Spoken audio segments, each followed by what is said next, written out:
Tesla forward collision warning. Let me show you how it works and how to change it. Let's begin.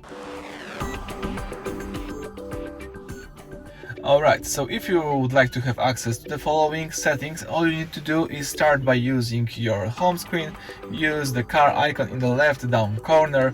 From the list of all settings, let's choose Autopilot. Here you need to scroll down and you can see the forward collision warning. So as you can see, this monitors the road ahead of objects or vehicles. You can set the sensitivity to late, medium or early to determine how soon the car alerts you to potential impact. In my case, let me choose early.